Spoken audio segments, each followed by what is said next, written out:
Good morning, everybody, and it is impressive how many people now come to the SIMULIA regional user meeting in Korea, so I am very happy to be here today. So I would like to give you a short overview of where we are in SIMULIA and some of the things that we are doing and that we are working on. So of course, SIMULIA is about simulation for product, nature, and life. And so if we look at this wind turbine, which is of course a product, then really to simulate it effectively, we have to consider nature, because the wind turbine sits on the top of a hill or in some cases in the ocean, and so the loading comes from nature. And then we'll also hear, I think, later today about simulation of life, and I think one of the best examples we have there is our Living Heart project, where we are taking the power of our simulation tools and modeling a beating, realistic human heart. So we feel that if you're going to continue to be innovative, if you're going to continue to develop exciting new products for your customers, then you really have to use simulation, because it is simulation that powers innovation, that allows you to look at more and a variety of different options, different designs. And because innovation is difficult, you need a lot of technology. And so our technology vision now within SIMULIA is really multi-physics and multi-scale, and I'll talk a little bit more about that later. And then, of course, we take that technology to different sorts of users, the simulation experts, but also increasingly design engineers and designers. So SIMULIA keeps growing. We now have 1,350 people in the brand, and of course we rely on many other parts of Dassault Systèmes as well. We have about 170,000 users now across all 12 industries. And we also work with many partners, over 200 alliance partners now, because we cannot do everything. But to me, the most important thing on this slide is over on the right-hand side. I came to Dassault Systèmes and SIMULIA through the acquisition of Abacus 12 years ago now. And really from the very beginnings of Abacus back in 1978, we've always tried to be the technology leader. We're not always the market leader, but we always want to offer you, our users, the very best technology that you can use confidently in production. So as we acquire more and more products, we're really now trying to think of end-to-end industry solutions, where you can use the suite of SIMULIA technology on a complete industry workflow. And while many of you don't work in the consumer packaged goods industry, we all use those products, for example, a bottle of shampoo. And it's perhaps not immediately obvious that these are highly engineered products. And so there's many different activities, many different silos that have to be dealt with when coming up with a bottle of shampoo and making sure it is available on the shop shelf. And so one of the things we're trying to do is really increase efficiency, enable innovation by breaking down these silos and having digital continuity throughout the workflow, from the initial artwork and labeling right through to having the bottle of shampoo on the shelf. And so we're adding value with simulation to essentially all of these steps. The animations here show a number of those simulations. And for this particular package, it's flexible. So in order for the artwork to look right, you have to simulate the package so that you know the package shape that you can then apply the artwork to. So a good example, really, of where simulation is driving innovation within the consumer packaged goods area. And we're working on many end-to-end workflows now. This shows a number of them, and we're going to continue to add more and more workflows. I'd like to talk about one of these in particular, which is additive manufacturing, because I think additive manufacturing is dramatically changing the way we all work, the way things are going to be made, and hence the way things are going to be designed. And so when we came to put an additive manufacturing solution together, it really became apparent that we had to do an end-to-end workflow where we started with design, because additive manufacturing eliminates many of the design constraints that come from other manufacturing methods. And so we work with our sister brand CATIA to create completely new products for generative design, where the design is generated by simulation and optimization. And we took Abacus technology and we took Tosca technology and built them intimately into CATIA in that application. And then we also work closely with Delmia, because at the end of the day, this is a manufacturing technology, and so Delmia is our digital manufacturing solution. And then with SIMULIA technology, we simulate the additive manufacturing process so that we can predict the distortions. We can predict whether or not support structures are acceptable or not. And then, of course, at the end, we have a post-processing where we look at the results and we understand what has happened. So I mentioned earlier that our technology strategy is multi-physics, multi-scale. This really hasn't changed for many years now.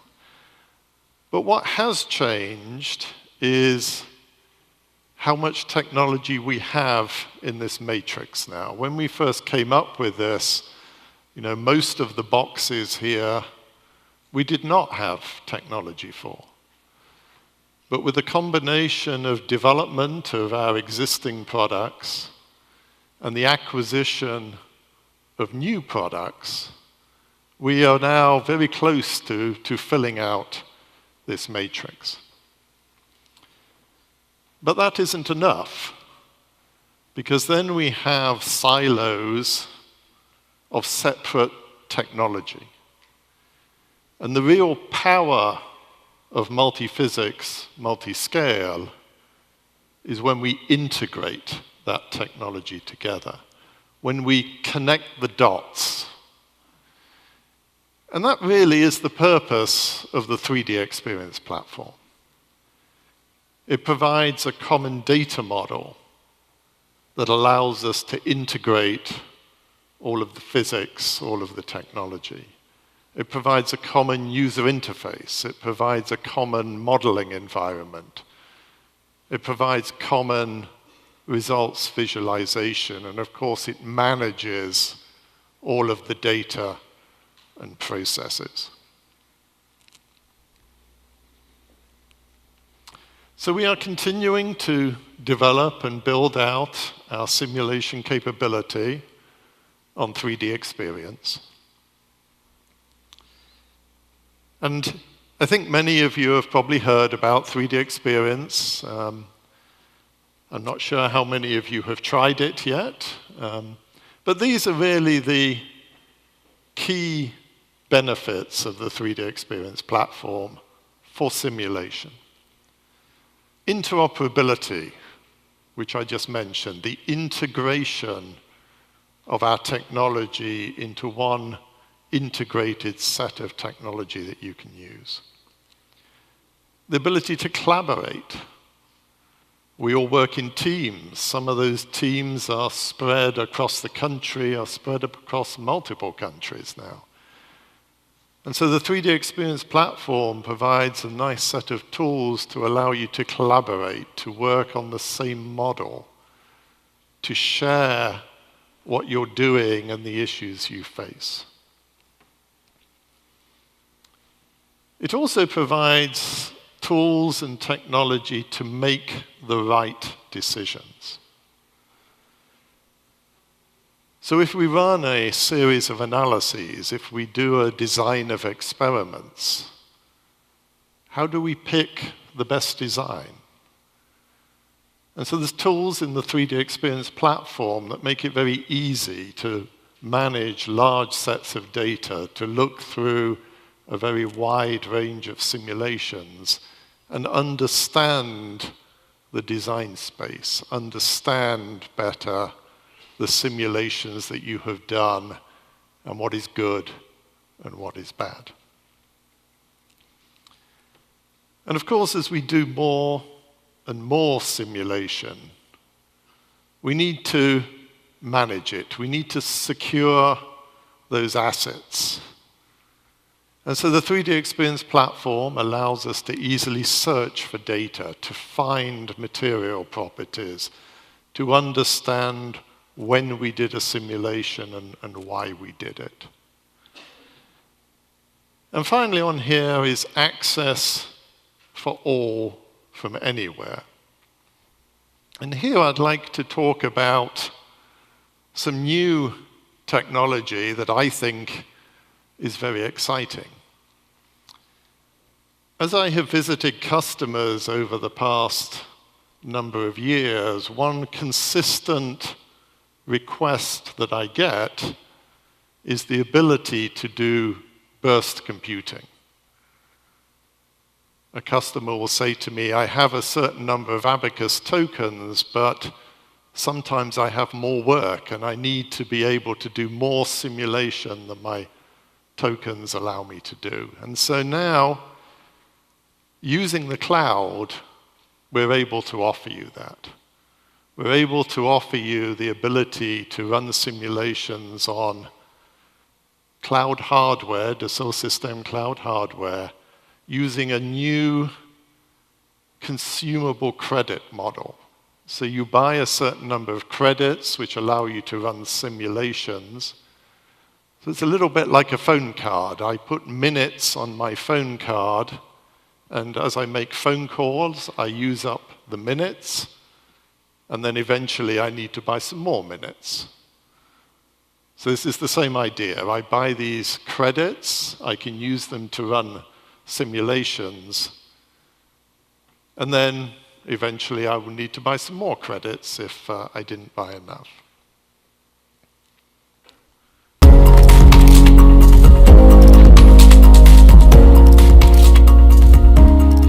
In a fast-paced economy, it is important to get your idea from concept to product as quickly as possible. The 3D Experience platform provides users with a digital framework for connecting multiple segments of your business, presenting Abacus powered by the 3D Experience platform on the cloud, now offering scalable hardware and software licensing options. Using a web browser, Abacus CAE users can launch and dynamically link Abacus CAE with the 3D Experience platform. Once the model is set up for simulation and reviewed, input files, as well as any other associated files, are uploaded directly to the cloud for processing and data management. Using the Abacus Study app, input files created with Abacus CAE or any other preprocessor can be selected. Analysts do not need to learn new preprocessing tools in order to collaborate on the 3D Experience platform. Within the menu options, you can choose to run the simulation either on-premise or on cloud. Using the performance slider, you can choose the number of cores that you would like to use for each simulation. When the job is submitted on cloud, it can be sent to one of the Da쏘si스템 data centers. In the project space, all of the Abacus result files can be found. Live job monitoring is available through your browser by viewing the status file. When the simulation has completed, a lightweight results file is automatically generated, which can be viewed right in your web browser. A 3D Experience dashboard containing the results can be shared with all of the project stakeholders.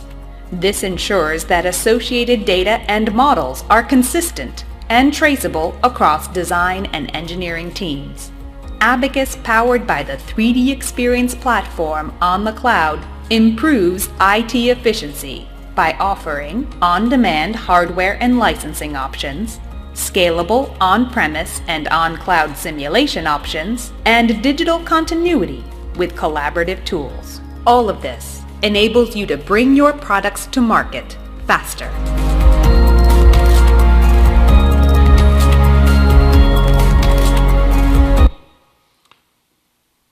So this graph essentially shows what was in that video.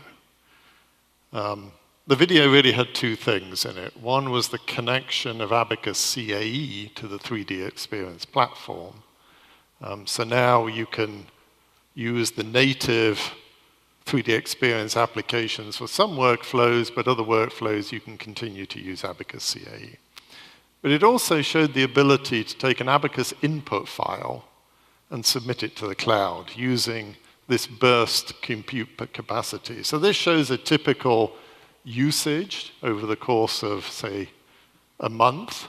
And at various points, I need to run more simulations than I have tokens for. And so the consumable credits now allow you to essentially do the analyses in the red shaded sections there, whereas before you would simply have to queue those jobs and wait, and maybe it would be too late.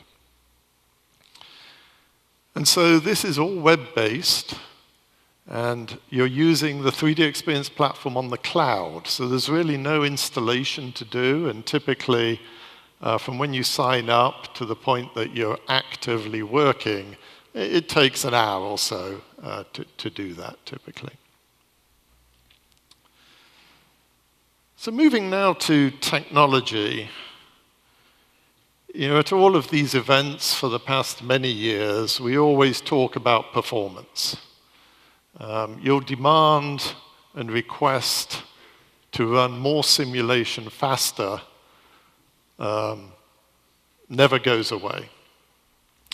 And so this shows, from 1995, when we really started work on improving the performance of Abacus Explicit to the current day, the many significant developments we've made to improve the performance of Abacus.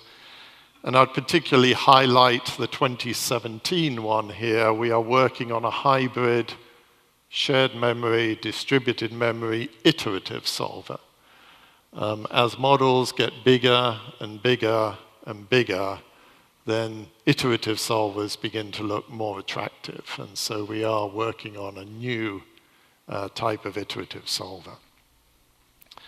This shows a real model. It's a rubber bushing, steel and rubber bushing, that is part of this helicopter. It supports the blades, and the stiffness of this is very important to make sure the blades deflect correctly as they spin around. This is 5.8 million degrees of freedom, and it's an Abacus standard analysis. And you can see if you run this on one core, then it takes, you can do one run in every 4 days. But this actually scales quite well. So if you run this on 112 cores, now you can do 5 runs in a day, which makes a very big difference in the turnaround time, your ability to look at design variants of this particular model.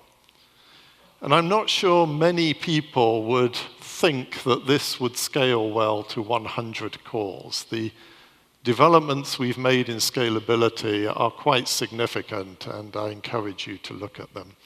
Here's an Abacus explicit example. This is a crash analysis.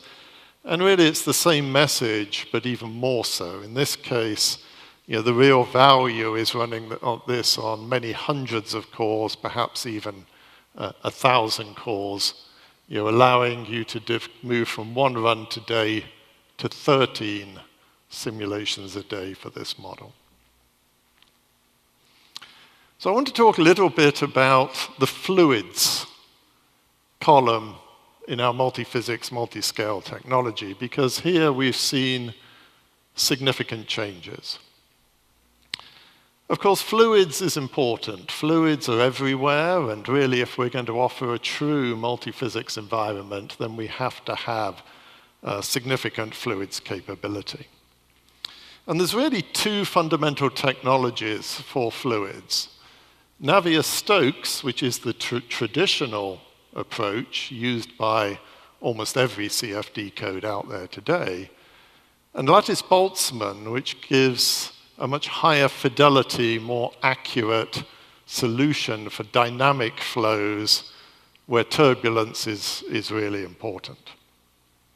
And the backward-facing step shown here really highlights the difference. Navier-Stokes is giving us a steady state average solution, and Lattice-Boltzmann is correctly resolving all the details of the turbulence. If you look at that and average it with your eye, you essentially get the Navier-Stokes solution. And so at the end of last year, we added Xflow, a Lattice-Boltzmann code, very general purpose.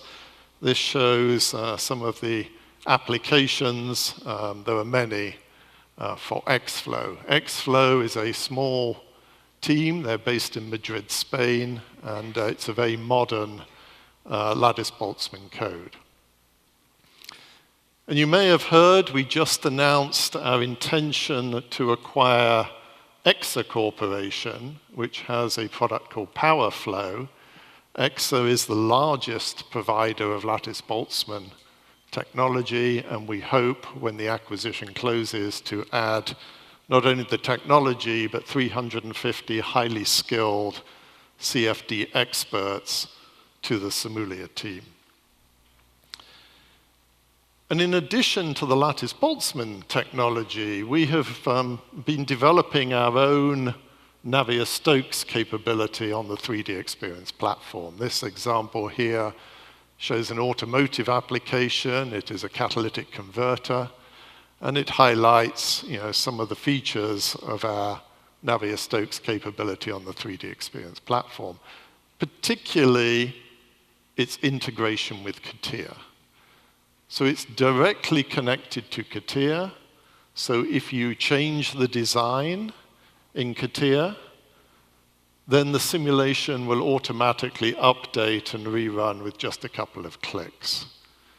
It has highly automated hex-dominant meshing that, again, is intimately tied to the CATIA geometry. We did strengthen the R&D team for this about 18 months ago now, and so the latest release of our Navier-Stokes solution has some exciting new capabilities, and Sri Krishna, I think, will be talking about those later today. So we've done a number of acquisitions. I mentioned Xflow already, and we continue to add new technology to the SIMULIA portfolio by acquisition. I'd like to mention 2 of the other more recent ones. CST is really the best technology for electromagnetic simulation, from very high frequency options down to low frequency, such as an electric machine.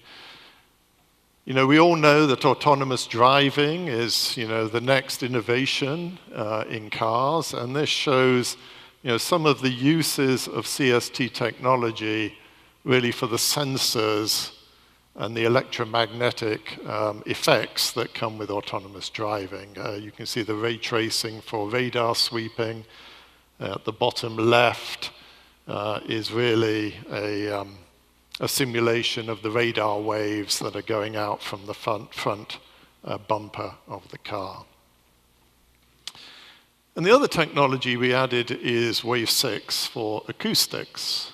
And really, when you think of acoustics, you need to think of sources of noise, and then how that noise gets transmitted. And so sources, we have a lot of technology to simulate that. We have CST for noise from electric motors, electromagnetic type things. X-flow to predict the noise from, say, the flow around a door mirror on a car. SIMPAC, to model the driveline dynamics and the noise emitted from those. And then what Wave 6 does is it really takes those noise sources and predicts the transmission through both the fluid and the structure, and predicts the noise that the driver and the passengers will hear. Very nice technology, works across the full frequency range, from very low frequencies right up to as higher frequency as we can hear. So I'd just like to mention some other things. In particular, this, our worldwide conference we now do with BioVia. It's called Science in the Age of Experience, and the next one of those will be on June 18th to 21st in Boston, Massachusetts, which is very close to SIMULIA's headquarters. So if you can, I think you will find that a very interesting meeting, and I'd recommend you attend. We also have 2 online things I'd like to mention. We have the SIMULIA blog, which has a number of interesting articles, and we add almost every week too. So look at that and read that. I think you'll find some interesting things. And then the SIMULIA learning community we've had for many years now, and this is the place to go to find more technical information about SIMULIA and details of new things that we are doing. That does require a login, but again, if you're a SIMULIA user, you really should be looking at the learning community. So basically, what I've tried to do in the last 30 minutes is talk a little bit about our brand values, simulation for product, nature, and life. Talk about the end-to-end industry solutions that we are now increasingly working on and trying to provide you with very complete solutions with no gaps. I talked a bit about our new exciting cloud offering, particularly the burst computing capabilities. And then I talked about our technology, multi-physics, multi-scale, and our new fluids capabilities, our electromagnetic simulation capabilities, and our true now multi-physics offering. So with that, I'd like to thank you for your attention, and I hope that the 2017 Career User Meeting is as good as the 2016 Career User Meeting was. Thank you very much.